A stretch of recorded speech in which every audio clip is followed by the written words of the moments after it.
Sir, आज हमने एक बच्चों को सम्मानित करने के लिए बहुत छोटा सा प्रोग्राम रखा था। एक एग्ज़ाम होता है यूपी सैनिक स्कूल का, जिसमें हमारे बच्चों ने बढ़ चढ़ कर भाग लिया था।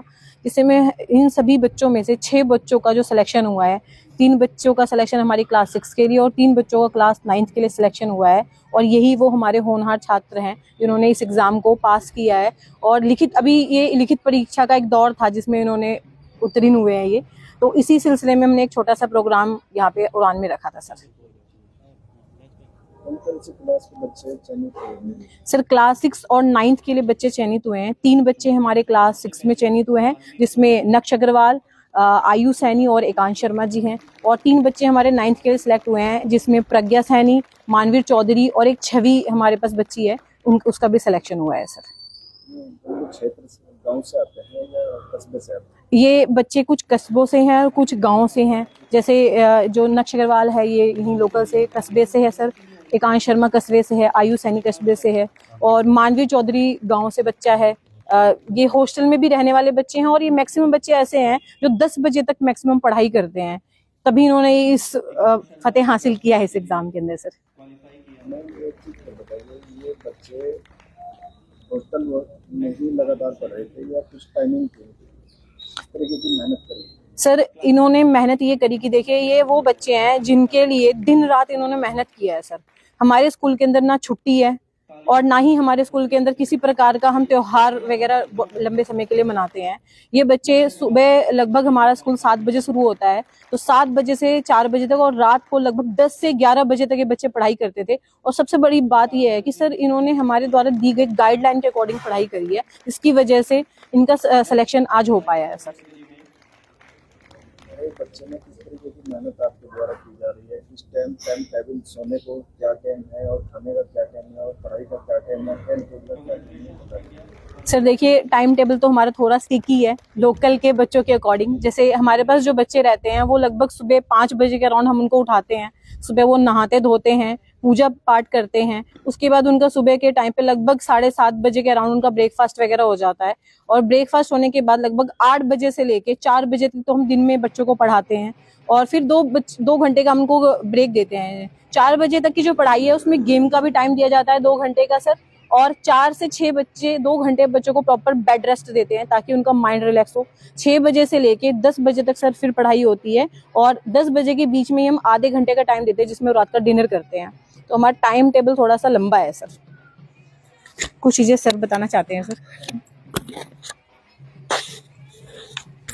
और रही बात एकेडमिक्स की, तो बच्चों को सब्जेक्टिव और ऑब्जेक्टिव दोनों ही तरीके से पढ़ाई करवाई जा रही है, क्योंकि एक एग्जाम होता है आरईएमसी का जिसमें पूरा पेपर जो है वो सब्जेक्टिव रूप से लिखना होता है।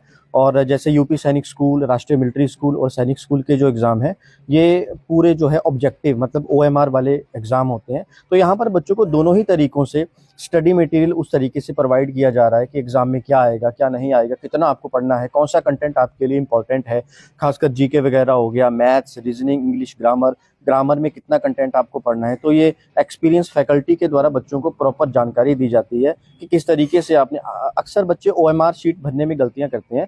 तो हमारे पास लगभग जब बच्चा एडमिशन लेता है तो एडमिशन के समय से ही उसका वीकली टेस्ट शुरू हो जाता है। जो बच्चा एक हफ्ते में पढ़ता है, हर मंडे को उसका टेस्ट होता है 100 नंबर का, 120 नंबर का। इसके बाद जैसे जैसे इन एग्जामिनेशंस का टाइम पास आता जाता है फिर हम ओएमआर के ऊपर प्रॉपर शिफ्ट हो जाते हैं। जैसे अक्टूबर महीने से ही ओएमआर प्रॉपर चलता है, डेली, कभी 1 दिन छोड़ के, 2 दिन छोड़ के।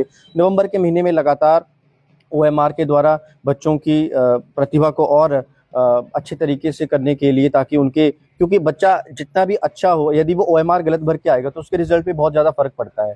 तो बच्चों के हमेशा यही जानकारी दी गई कि किस तरीके से अपनी ओएमआर अच्छे तरीके से फिल करनी है और खासकर टाइम मैनेज कैसे करना है, क्योंकि किसी पेपर में आपको 3 घंटे का समय मिलता है, किसी पेपर में 2.5 घंटे का समय मिलता है। तो खासकर टाइम को कैसे मैनेज करना है, ट्रिक्स कहाँ अप्लाई करनी है, कौन से पोर्शन को आपने पहले करना है, इन सब की जानकारी के बाद ही बच्चा मानसिक तौर पर प्रिपेयर हो पाता है, तब जाके ये कहीं रिजल्ट आते हैं सर।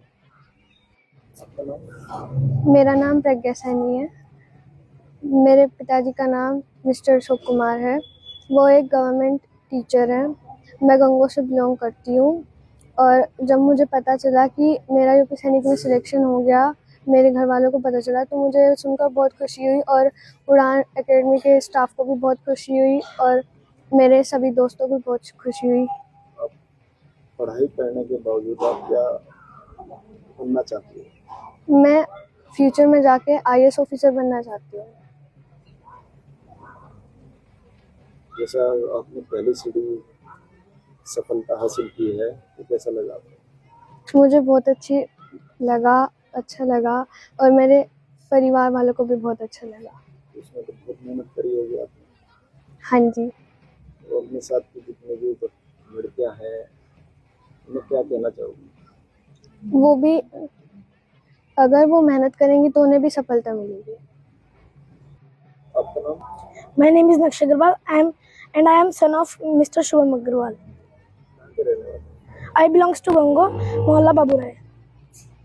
कहीं क्लास में आपने ये जो चयनित हुए हैं उसमें आपका नाम है? 6th class। 6th का। तो कैसा लग रहा है? परिवार में किस तरीके की खुशी है आपको? परिवार में सब खुश है और मुझे भी बहुत खुशी है। पढ़ाई के बाद आप क्या बनना चाहेंगे? मैं पढ़ाई के बाद IAS ऑफिसर बनना चाहता हूँ। तो अभी से लक्ष्य तय कर लिया आपने? Yes sir. परिवार में सब लोग आपका हाथ बढ़ा रहे हैं? Yes sir. इस टाइम पढ़ाई कर रहे हैं? सर जिस टाइम जैसे कि स्कूल का टाइम टेबल मैम ने आपको बता दिया है उसी हिसाब से हम पढ़ते हैं। तो हॉस्टल में रह रहे थे घर पे? सर मैं घर पर डे बोर्डिंग में स्टूडेंट। जो ग्रामीण परिवेश के हमारे बच्चे हैं उनको सैनिक स्कूल में एडमिशन के लिए तैयारी करा रही है। ये हमारे गंगो क्षेत्र के लिए बहुत ही अच्छी बात है और यहाँ के संस्थापक पुनीत जी, निकिता जी जो बच्चों के साथ मेहनत कर रहे हैं वो भी बच्चों के लिए बहुत ही कारगर साबित हो रही है। यहाँ के बच्चे लगातार